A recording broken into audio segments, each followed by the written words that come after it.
Douglas Adams was a bit of a hero to many people.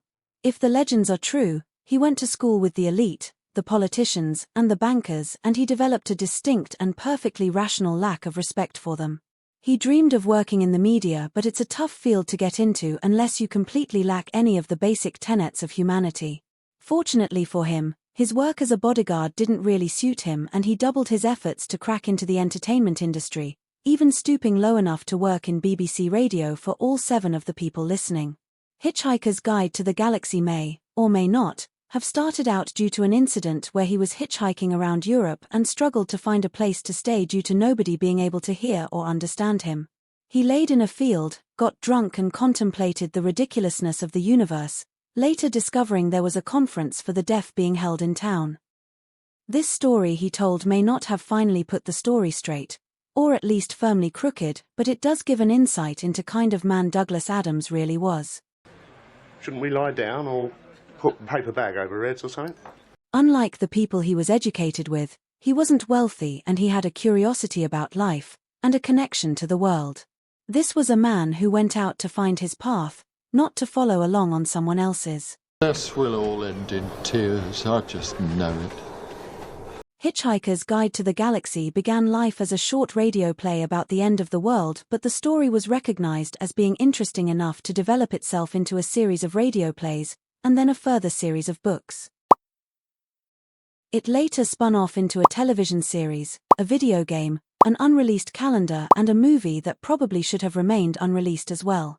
Each iteration varied slightly in terms of plot, so that every version had a unique twist, with the novels having the most detailed and interesting plot. B1, the only question I've ever wanted an answer to.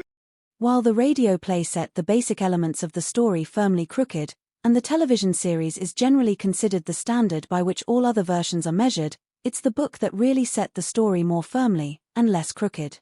Hitchhiker's Guide to the Galaxy was a bestseller, a rare thing for a science fiction story, and it made its author a very wealthy man, something ever rarer still. The popularity came, in a large part, from the fact that the story was a comedy in the truest and most British sense. Hey, listen to me. I'm British. It wallowed in its sense of the ridiculous and was one of a very few books that was actually laugh-out-loud funny. Life. Don't talk to me about life. Like the story from which it grew, it details the end of the world, as Earth is demolished to make way from a hyper-expressway, or some such nonsense.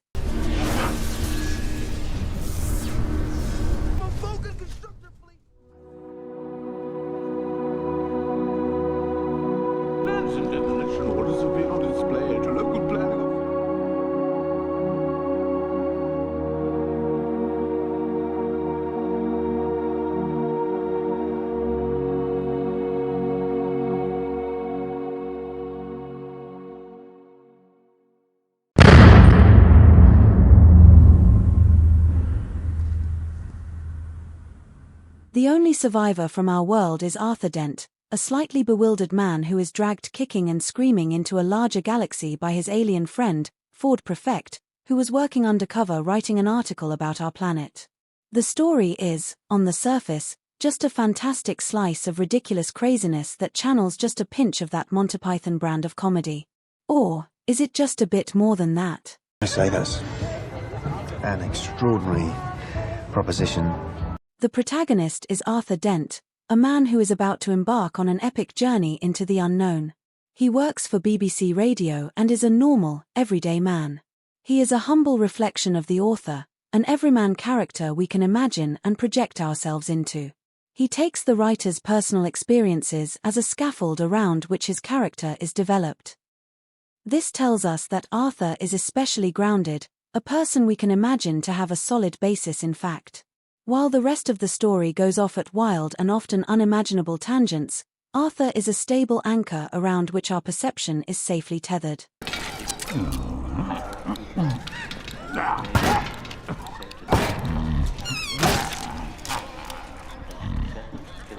The story has a supporting cast of characters that are far less mundane, the main players being Ford Prefect, Zaphod Beeblebrox, and Marvin. On the surface, these characters seem like fascinatingly odd and imaginative creations, but they're subtly more than that. I think you ought to know I'm feeling very depressed. Marvin represents the downtrodden workers of our world. He is intelligent and capable, and all the actual labor is given to him, work far beneath his capacity and tasks that demean his abilities. He represents the working class, a group who submit to authority and who have been crushed into depression and misery by endless, thankless service. Hitchhikers? Why'd you pick up Hitchhiker? Zaphod is a two-headed, and thus two-faced, politician that has risen to prominence by his abundant charisma, instead of any suggestion that he has any degree of ability. He represents the psychopathic political leadership that Adams saw around him. He has 3 arms, a metaphor for a man who hugs you while his spare hand is reaching into your pocket. He cares nothing for the feelings, or even survival, of others and is solely driven by self-interest. He is the ruling class, privileged and incapable, kept in authority by the ignorance of those around him and the system that keeps him there. Ford Prefect is a strange joke that's slightly out of time. He is named after a car, after mistaking the dominant species of our planet for the automobiles that we humbly serve. Douglas Adams was a firm believer in the environment, and this was a pointed barb at selfish consumerism. Ford, the character, is a manifestation of the creative spirit. He lives in our world but comes from another and does his best to fit in. Of course, he can't. He's seen a larger and better world, and that makes him something of an outlier. He isn't just a character, he's our guide into a larger, stranger world.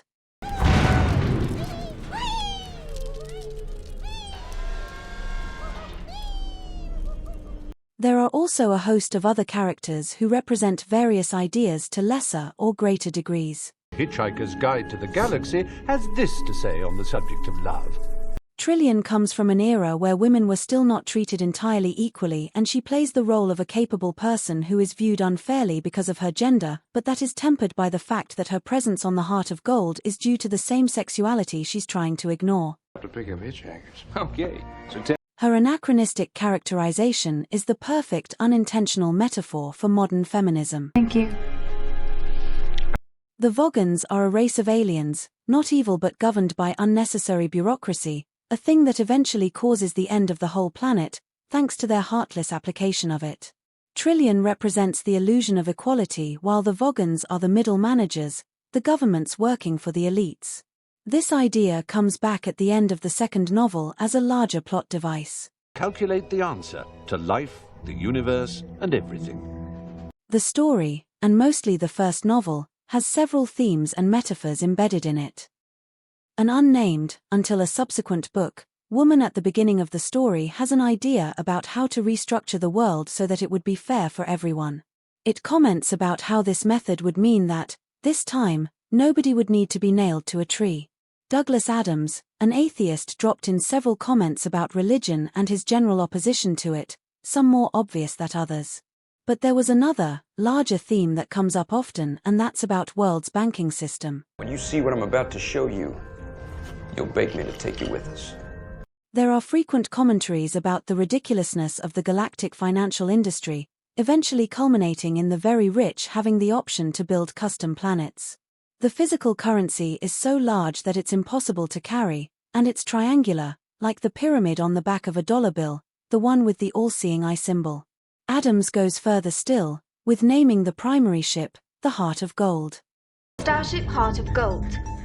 The name doesn't relate to the story directly but makes perfect sense when you interpret it as the gold standard upon which modern financial and government models are based. Once you start looking into who Douglas Adams was and what he believed in, all of these things start making a whole lot of sense. Eventually, the main theme of this story, at least in terms of the book, is repeated several times. It was the question, the ultimate question of everything. It's laid out in plain sight for anyone to see, if you just know how to look for it. Adams tells us over and again during the story that, the world is not what you think it is. The message coming loud and clear from this work is that Arthur Dent is him, and by extension, all of us, and has found himself dragged into a much larger galaxy that he knew existed, and had always tried to ignore. Now he's dealing with the reality of things, an unwilling participant where before, he couldn't see the wood for the trees. He's now able to be an observer of how things really work. He sees the working class and the politicians for what they are and sees how they manipulate things in their favor. elephants don't have power. Their job is to draw attention away from it.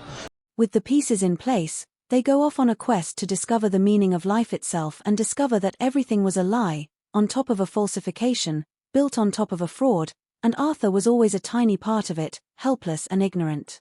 Hitchhiker's Guide to the Galaxy is anything but a dumb comedy. It's a serious reflection on the life the author led, and the people he met along the way, with jokes plastered on top. A comedy makes us laugh. It's fun to watch someone slip over on a banana skin, but that's not something that inspires conversations and decades of interest. For the ultimate question. It takes metaphors, themes, and characters that represent something more to get home the message, and Hitchhiker's Guide to the Galaxy has all of those things. This story is a lot deeper and smarter than most people ever imagine, and this article barely scratches the surface of what there is to find. You see, there are two kinds of art. The first, like most modern music, might be great at first, but as we listen more, it bores us as there's really nothing of value to it. Mostly I think it's for the fame and the money. The second kind rewards us with every subsequent viewing, because it's built on a framework that matters. Hitchhiker's Guide to the Galaxy is not the first kind.